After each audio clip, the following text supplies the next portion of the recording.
दोस्तों इसमें एक दो नहीं बल्कि कई बड़ी खबरें हैं। जैसे कि पहली खबर, इजराइल से आई हैरान करने वाली खबर। जो देश आम लोगों को हथियार देता है अब उन्हीं हथियारों को अपने सैनिकों से छीन रहा है। क्या यह उसकी कमजोरी की निशानी है? आखिर ऐसा क्यों कर रहा है? दोस्तों जब आप वजह सुनेंगे तो यकीन मानिए पैरों तले जमीन खिसक जाएगी।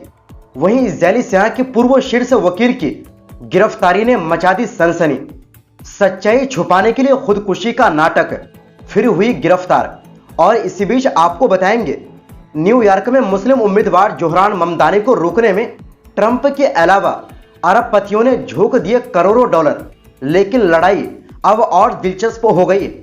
आगे आपको इस वीडियो में मालूम हो जाएगा। और इधर मालदीव बना दुनिया का पहला देश जिसने नई पीढ़ी के लिए तंबाकू पर लगाया पूरी तरह बैन। इनके अलावा आपको गाजा पट्टी की कुछ खास तस्वीरें भी दिखाऊंगा आखिर में, जो आपको जरूर देखना चाहिए। तो बिना वक्त गवाए बढ़ते हैं आज की बड़ी अंतर्राष्ट्रीय रिपोर्ट की तरफ। दोस्तों जो इजराइल आम लोगों को भी हथियार रखने की इजाजत देता है, सिर्फ इजाजत नहीं बल्कि खुद उसे प्रोवाइड करता है, तो उसी इजराइल ने अपने सैनिकों से अचानक हथियार छीनने का आदेश क्यों दिया? दोस्तों इसके पीछे बड़ी वजह है जो कि इजराइल की कमजोरी को उजागर करता है। दरअसल इजराइल के चीफ रब्बी नेट ने एक नया आदेश जारी किया है जिसमें कहा गया है कि अब जो रिजर्व सैनिक इजरायली सेना में सेवा दे चुके हैं उन्हें अपना निजी हथियार साथ रखने की इजाजत नहीं होगी। यह फैसला इसलिए लिया गया है क्योंकि हाल के महीनों में सैनिकों, खास तौर पर रिजर्व फोर्स के जवानों में सुसाइड के मामले बढ़ गए हैं। इजरायली मीडिया रिपोर्टों के मुताबिक ये पाबंदी सिर्फ हथियार रखने पर ही नहीं बल्कि सेवा पूरी कर चुके रिजर्व सैनिकों को दूसरी लड़ाकू यूनिट्स में तैनात करने पर भी लगाई गई। इजराइल डिफेंस फोर्स IDF ने कहा है कि ये एक अस्थायी कदम है, मतलब कुछ समय के लिए, ताकि सैनिकों को तनाव और मुश्किल हालात से कुछ समय के लिए आराम और मानसिक सुकून मिल सके। यानी गाजा के युद्ध ने इन सैनिकों को अंदर से तोड़ दिया है। हालांकि सेना ने यह भी कहा है कि अगर किसी सैनिक को विशेष स्थिति में हथियार रखने की जरूरत होगी तो उसकी दरख्वास्त अलग से जांची जाएगी। यह फैसला उस रिपोर्ट के बाद आया है जिसे केनेसेट रिसर्च एंड इंफॉर्मेशन सेंटर ने जारी किया। रिपोर्ट में खुलासा हुआ कि गाजा में जारी युद्ध यानी अक्टूबर 2023 के बाद से सैनिकों में आत्महत्या के मामले तेजी से बढ़े हैं। जनवरी 2024 से जुलाई 2025 के बीच 279 आत्महत्या के प्रयास दर्ज किया गए। यानी हर एक मौत पर करीब 7 सैनिकों ने खुदकुशी की कोशिश की। रिपोर्ट के मुताबिक हाल के वर्षों में कुल आत्महत्याओं में 81% मामले रिजर्व सैनिकों के हैं, जिससे सेना और मानसिक स्वास्थ्य विभाग दोनों में चिंता बढ़ गई है। रब्बी नेट का यह फैसला इस बात को दर्शाता है कि इजराइल की सुरक्षा व्यवस्था के अंदर मानसिक दबाव और लंबे समय से जारी युद्ध ने गहरी चिंता पैदा कर दी है, खासकर उन सैनिकों में जिन्हें बार बार युद्ध के मैदान में बुलाया जा रहा है। यानी कुल मिलाकर यह इजराइल के लिए एक बड़ा झटका है। इस बीच दोस्तों इजराइल सेना के एक पूर्व शीर्ष वकील को गिरफ्तार कर लिया गया है।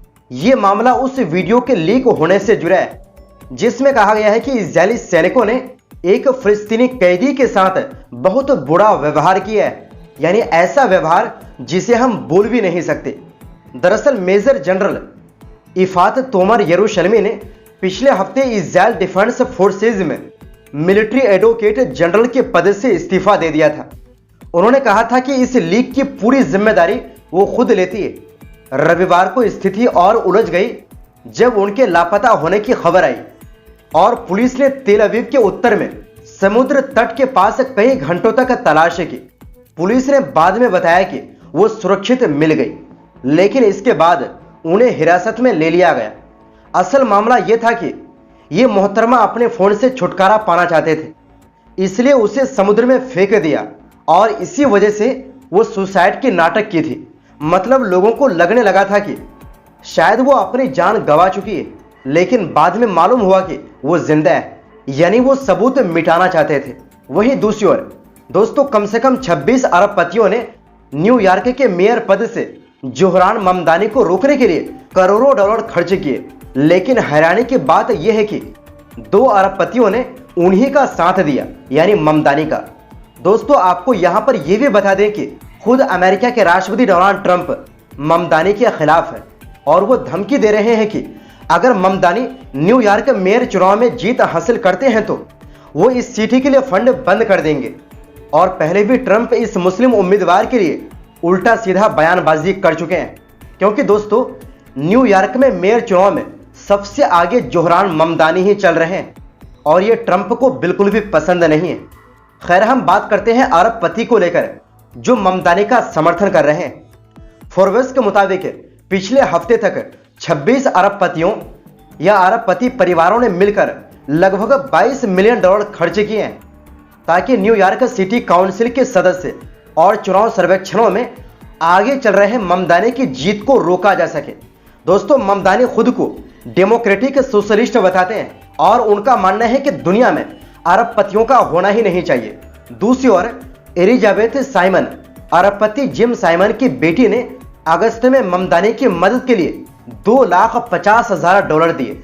उनका परिवार लंबे समय से डेमोक्रेटिक राजनीति में सक्रिय रहा है और अरबों डॉलर समाज सेवा में दान कर चुका है। वहीं Tom Preston Werner, GitHub के अरबपति संस्थापक, ने भी $20,000 का योगदान दिया।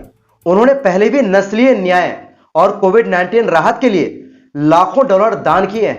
इन दो अरबपतियों के अलावा ममदानी को कई अन्य प्रमुख डोनर्स यानी दानदाताओं का भी समर्थन मिला, जिनमें रॉकेट मनी कंपनी के संस्थापक भाई हारून और इदरीस मुख्तार जादा, जिन्होंने लगभग $1,89,000 का योगदान दिया, और हॉलीवुड स्टार जेन फोंडा और सिंथिया निक्सन भी शामिल हैं।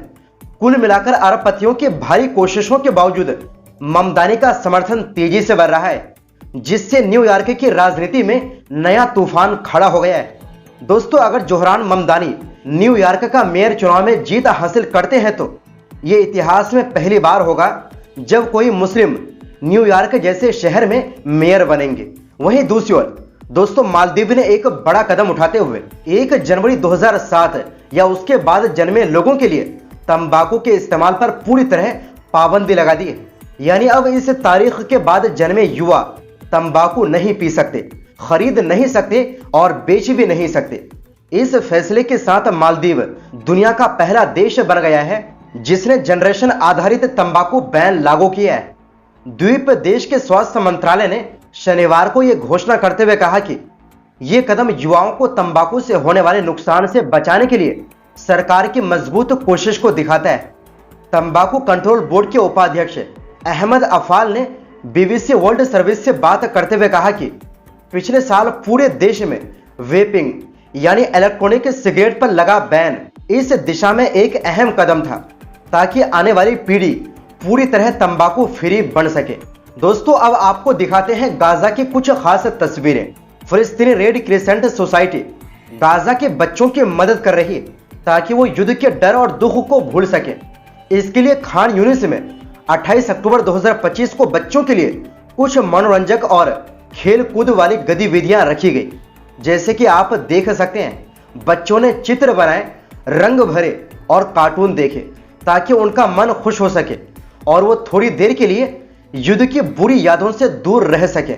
दोस्तों इन कार्यक्रमों का मकसद है कि बच्चों का दिल और दिमाग मजबूत बने और वो धीरे धीरे फिर से सामान्य जिंदगी जी सके। दोस्तों इन तस्वीरों को अल जजीरा ने रॉयटर्स के हवाले से जारी किया है। तो दोस्तों फिलहाल के लिए इस रिपोर्ट में बस इतना ही। फिर मिलते हैं एक नई रिपोर्ट्स के साथ। बहुत बहुत शुक्रिया।